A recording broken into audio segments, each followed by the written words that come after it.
Allez, aujourd'hui on est à Fogo, sur le port.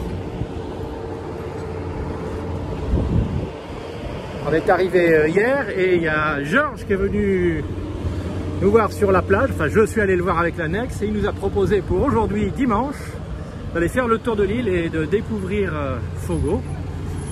Donc on s'est préparé et puis voilà, on va aller découvrir ça. Bon, nous avons pas mal grimpé depuis la côte, beaucoup de virages, c'est très désertique.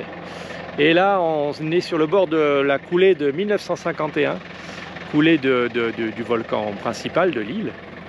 Alors on s'est arrêté un peu à l'improviste, c'est l'entrée du parc national, du parc naturel. Voilà le cône principal, le grand volcan. On va pas y monter, il faut 6-7 heures pour grimper là-haut, il faut une condition physique de dingue. Et bien sûr, l'entrée du parc, c'est là où les gens s'arrêtent pour faire la photo du volcan. Et c'est là où il y a les vendeurs de souvenirs. On va rien acheter, et comme dit Béatrice, elle est désolée de rien leur acheter, mais c'est leur choix de vie, c'est pas le nôtre. Voilà, petit descriptif du parc, on lira ça avec attention, vous n'avez qu'à faire pause sur image, vous aurez tout.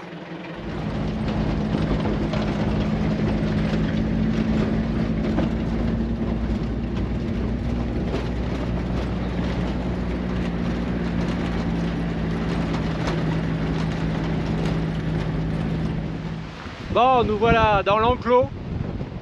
Là-bas, on a l'enclos, l'ancienne zone, l'ancien cratère qui devait monter à 2 ou 3 000 mètres au-dessus de tout ça il y a quelques millions d'années. Là, en face de nous, c'est l'éruption de 2014. Là, partout là, qui s'est arrêté là. Il y avait un village quelque part, alors peut-être dessous, qui a commencé à être reconstruit. Ça, c'est le petit cratère, on va aller faire un tour là-bas. Ça, c'est le grand cratère, il y a plein de vent. Le vent passe au-dessus de l'île et je pense qu'il redescend par là. On était à l'abri tout à l'heure, mais là maintenant, c'est devenu infernal. Là-bas, les taxis, parce que au port de São Felipe, où nous sommes mouillés, il y a des ferries qui viennent. Il n'y a pas d'aéroport ici. Et il y a pas mal il y a quelques touristes qui viennent pour ça, pour la balade dans le volcan, pour découvrir l'île, qui est assez exceptionnelle. Elle est difficile d'accès, elle est loin. Peu de gens viennent en voilier. Et nous, on est venus en voilier, en visite. Béatrice a pris les chaussures de trail, elle a raison.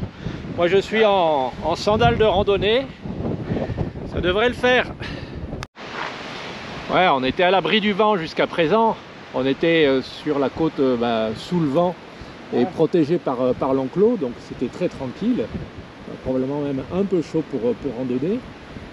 Là, on doit avoir 30-40 km/h de vent.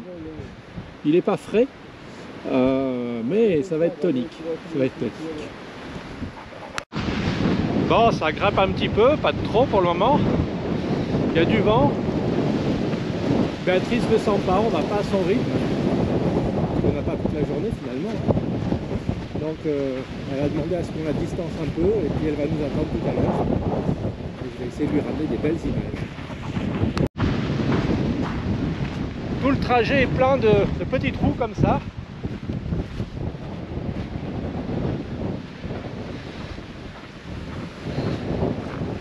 Ce sont, je pense, des anciennes plantes, soit qui ont été plantées par les locaux, soit qui sont mortes et qui ont laissé un trou derrière elles, mais ça sent plus la plantation humaine. Je ne sais pas ce que sont tous ces arbres, je regarderai. Le sol ici est particulier, il est recouvert de scories assez fines. Et en fait, c'est curieusement assez souple quand on marche. Ça laisse pas de traces, mais on a l'impression de marcher un peu sur un tapis d'exercice. C'est très curieux.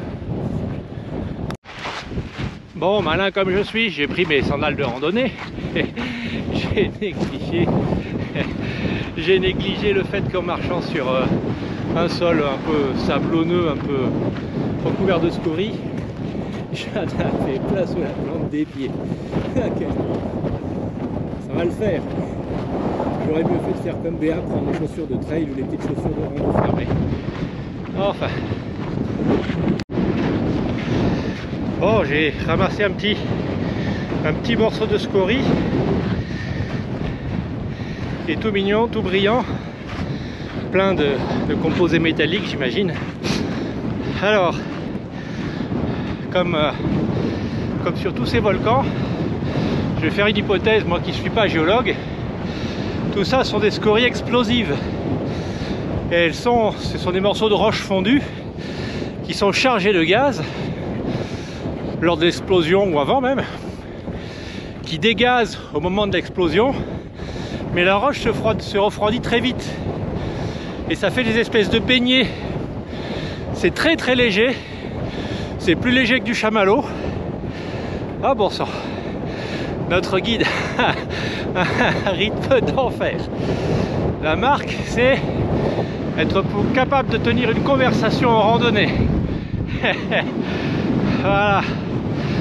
Alors il n'y aura pas de trace GPS aujourd'hui. 1 heure montée, 1 heure retour, ça suffira. On va bien voir. Ma première randonnée volcanique, je l'ai faite il y a des années déjà avec Jean-Philippe sur le piton de la Fournaise à La Réunion. On était en formation, enfin on animait des formations tous les deux auprès de nos clients, et un jour on a eu une journée de relâche, on est allé visiter le piton de la Fournaise. Magnifique. On s'est arrêté en haut du pas de Bellecombe, l'équivalent de l'enclos ici, qui surplombe le volcan, comme ici. En bas du pas de Bellecombe, il y a des petits pseudo-cratères, comme ici. On se dit, descendons voir, c'est sympa, il y a 400 mètres de marche, c'est aménagé, on descend voir. Puis arrivé en bas, on se dit, bon, je vais retourner la caméra.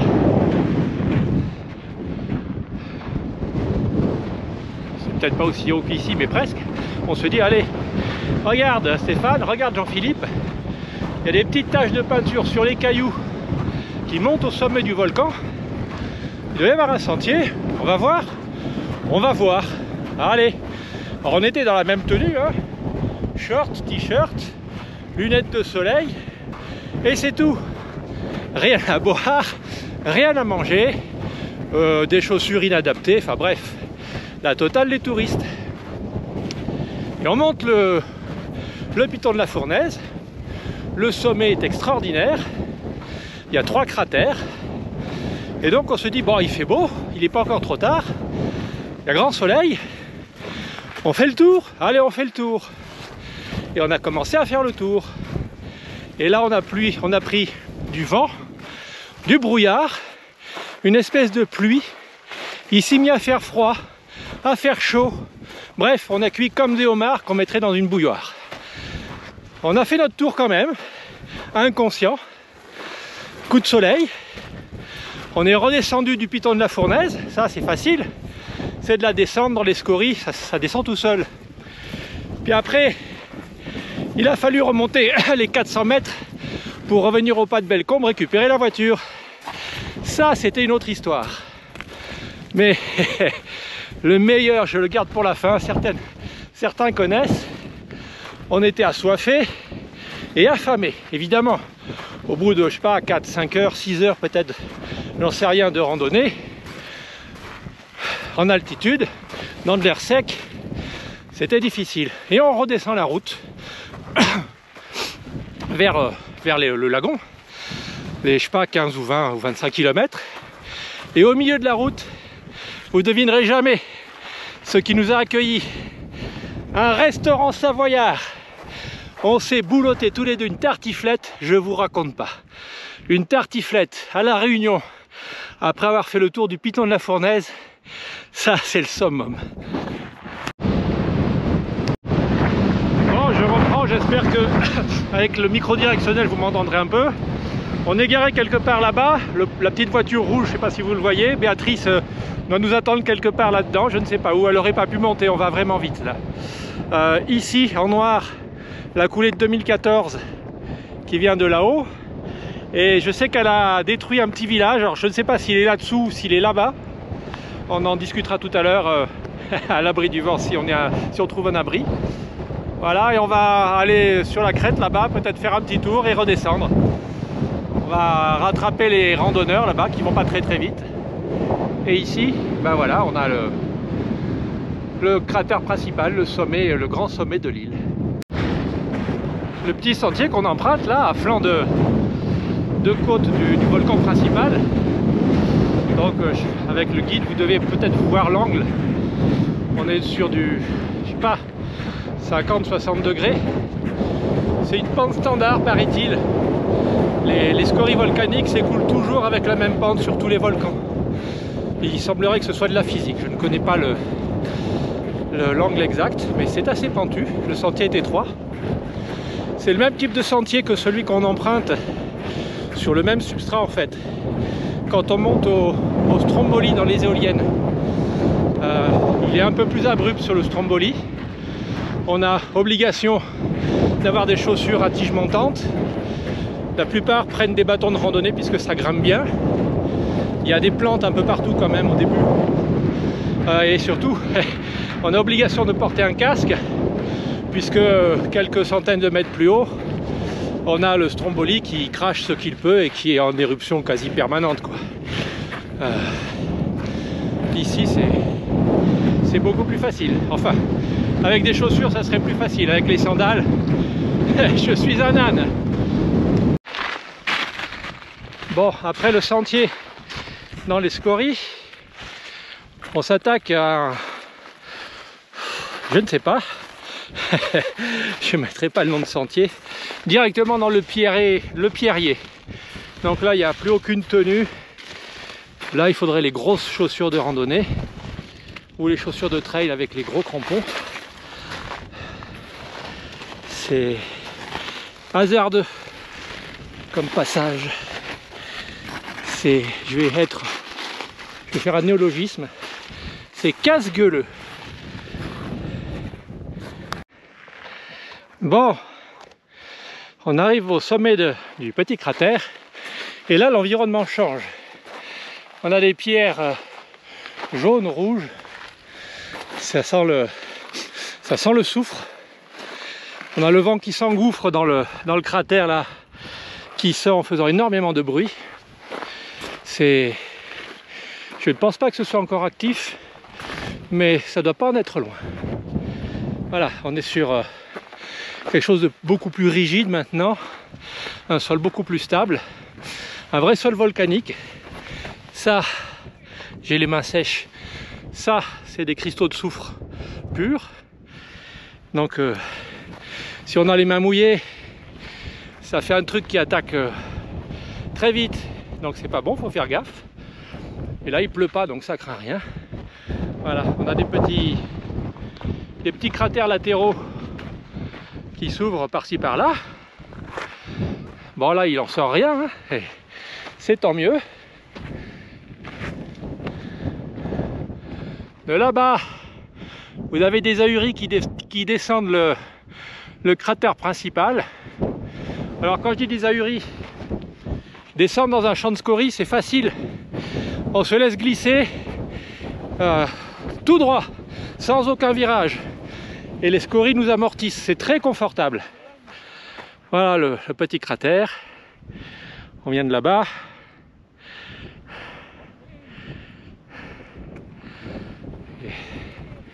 Bel endroit. Je vais vous faire voir un truc qu'on voit jamais. Ça s'appelle le trou du cul des pierres. Là on a une bombe volcanique, une pierre qui a été expulsée par le volcan.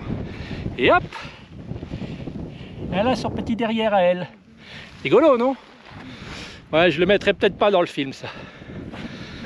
Bon, mes petits poulets, je vais faire une expérience. Moi qui ai le vertige, je vais aller là-bas sur l'arête. Voilà, il y a toujours plein de vent, c'est pas stable. Il y a vraiment plein de vent, hein. Donc ça devrait bien se passer, hein. C'est pas pentu de part et d'autre. Le panorama est exceptionnel. Allez, vous m'accompagnez jusqu'au bout.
redescendre plus bas, mais il faudrait remonter. Avec le vent, j'ai déjà du mal à tenir debout. C'est impressionnant. Ça remonte le long de la falaise. Il doit y avoir 60 ou 80 km/h de vent. Je m'accroupis. Je suis abreuvé de poussière. Voilà. Voilà ce que je voulais voir. Allez, passons en plan large. Là, c'est pas moi qui vais y aller. Hop là. Ah, je vous laisse découvrir, moi je le verrai en récupérant les images. Oh. Ah, c'est magnifique. Enfin, faut aimer, hein. Faut aimer les déserts et les volcans. Harun Taziev était mon idole, moi, quand j'étais gamin. Allez, on essaye de repartir. Je regarde la caméra, vous m'accompagnez aussi. Et là, les autres, ils vont descendre. Ils vont aller au village à pied. Nous, on va y aller en voiture. Allez, c'est parti. Alors, c'est méga pentu à ma gauche. Donc, moi, je regarde là où je vais mettre les pieds, puisque, étant sujet au vertige, c'est pas bon pour moi. Et à droite, c'est carrément la pente verticale. Ça demande qu'à s'effondrer. Bref, un truc de ma boule.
Bon, on entame la descente, juste un petit truc à remarquer.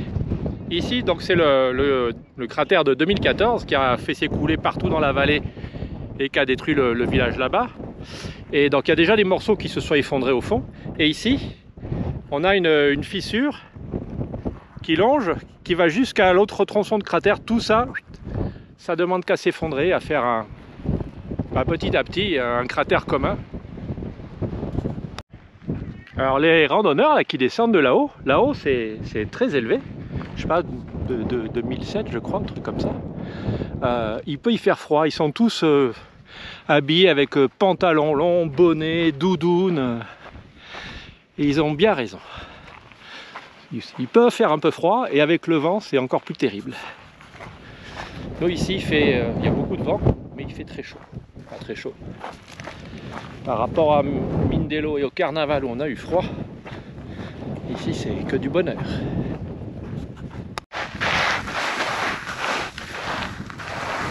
Je le disais tout à l'heure, descendre sur un champ de scories est relativement facile. En fait, on laisse glisser les pieds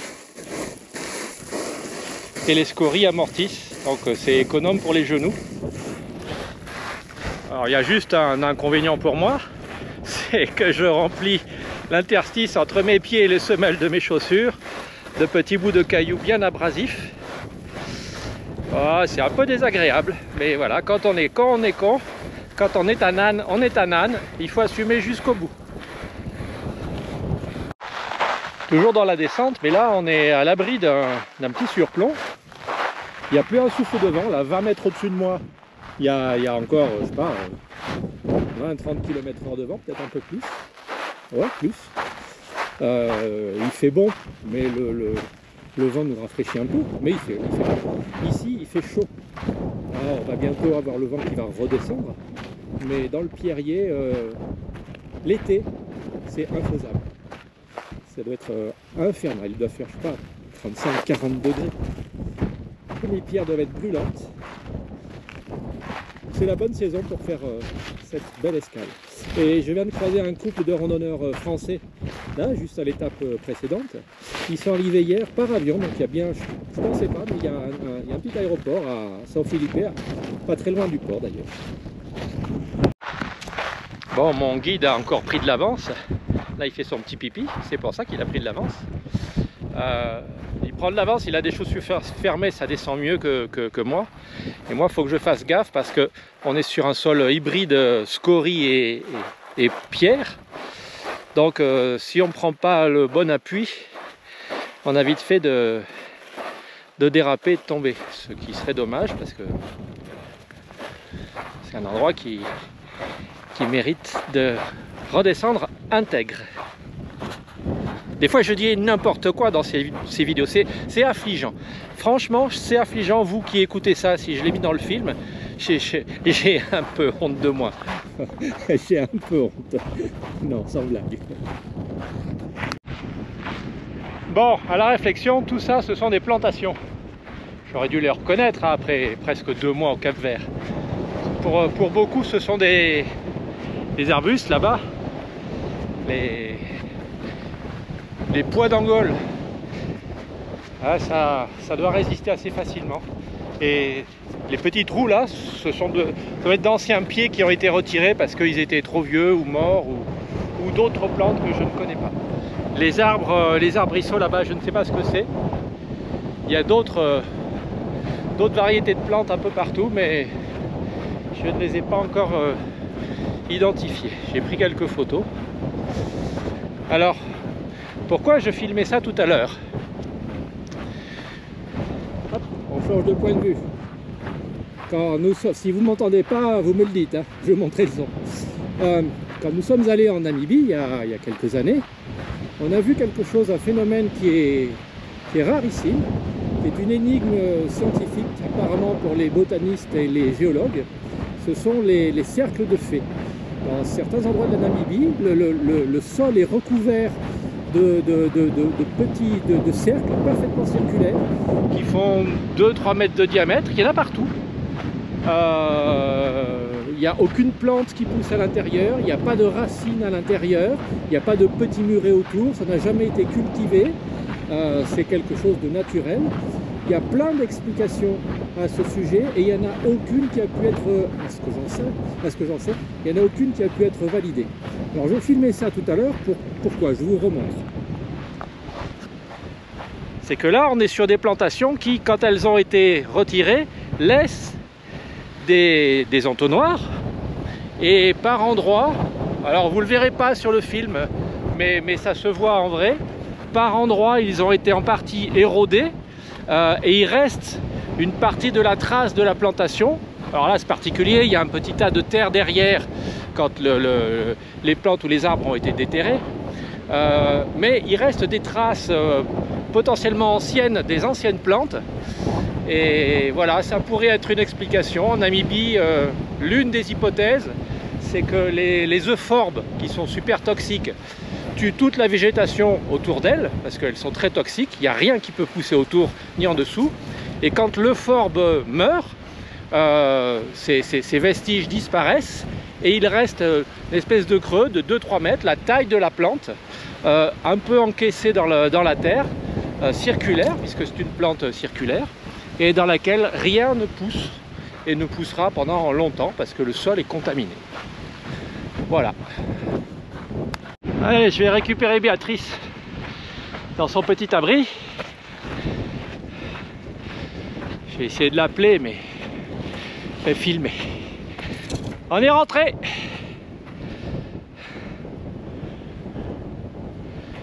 Allez.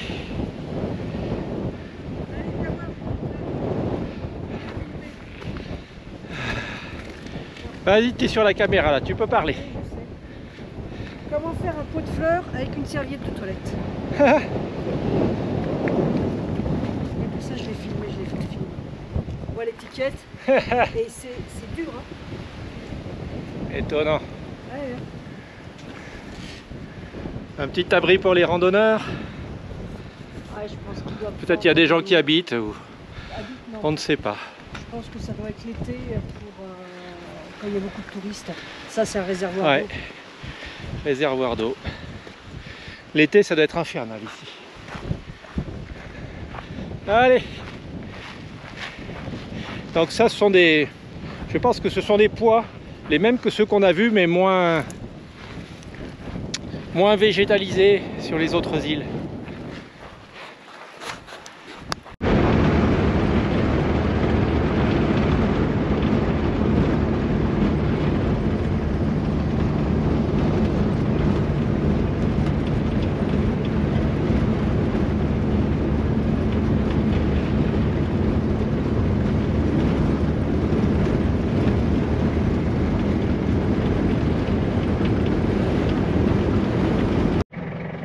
On est ici dans l'enclos, dans l'enceinte du volcan. Voilà, en face, le magnifique pic de Fogo. Il s'appelle Fogo, je crois. Hein. Je ne parle pas portugais, mais ça voudrait dire feu, que ça ne me surprendrait pas. On est toujours sur des routes pavées, hein, comme partout. Voilà, là on a 500-600 mètres d'aplomb sur la falaise. Et il y a des gens qui habitent là. Il y a quelques maisons. Mais plus étonnant encore, là c'est les coulées de lave de l'éruption de 2014. Il y avait un village en dessous. Il y a encore des constructions. Alors il y a des gens qui se réinstallent un petit peu. Et on va aller au village un peu plus loin. Il y a des gens qui reconstruisent. Parce qu'il faut être résilient dans des endroits comme ça. La terre, il n'y a pas de terre, hein, c'est que de la roche, mais c'est là où ils vivent. Et là-bas, sur l'espèce de petite colline, on le voit, il y a des petites plantations. Encore une fois, comme ici, il y avait quelques plants de pois, il y avait des vignes derrière là-bas, quelques pieds de vignes. Nous voici côté est. Peut-être même un peu nord-est de l'île, si j'en juge par le vent qui vient de par là. Ça, c'est le reste de l'éruption de 1951 qui vient du volcan, qui est dans les nuages. Là, maintenant, on ne le voit plus, puisqu'on a les alizés qui tapent et on est sur la côte au vent, là. Donc, il fait sensiblement plus froid. Hop là! Oui, je sais, je dis hop là dans toutes mes vidéos, et c'est comme ça. Voilà, je sais, je dis voilà aussi à chaque fois, c'est comme ça aussi. Alors on a une côte bien découpée, donc inutile de dire que pour nous plaisanciers il n'y a aucun mouillage. Ça moutonne un peu sur la mer, vous le voyez pas trop. Là-bas ça moutonnait un maximum, là-bas il doit y avoir une grosse accélération de vent quand on contourne l'île. Je ne sais pas pourquoi, je me serais attendu un peu plus par ici. Il y a quelques villages mais c'est assez désertique en fait. Petite halte touristique. Ils ont implanté un mirador ici, alors on va y aller. On doit être quelque part quelque chose comme au nord de l'île. Nord, nord-est peut-être. Ah, c'est plus habité que le reste. C'est un peu plus humide forcément. Là on a les antennes de téléphone, ça peut aider. Et il y a la ville qui s'étend en bas. On va voir ça du mirador. Hop.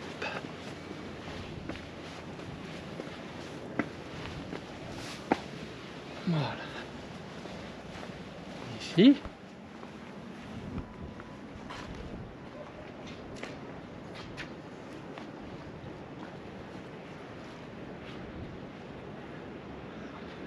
On dirait pas que les relais de téléphone satellite, ils ont besoin de clim. Là, comme on entend ici, qu'on peut se rendre compte. Voilà. Hop là. Un beau panorama.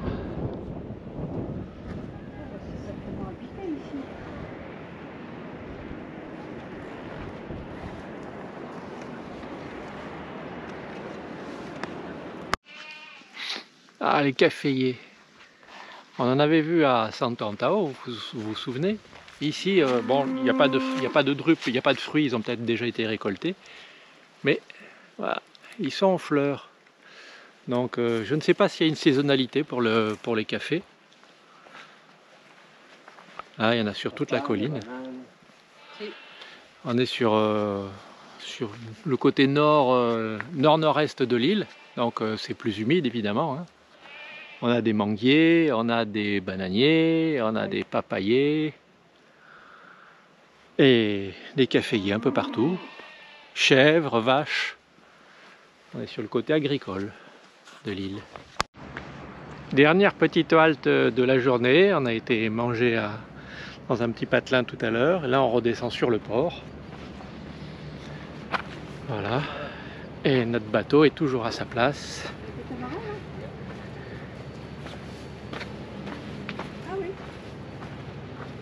Attends. Hop là. You give more height for your boat. Protect these people for one job tomorrow.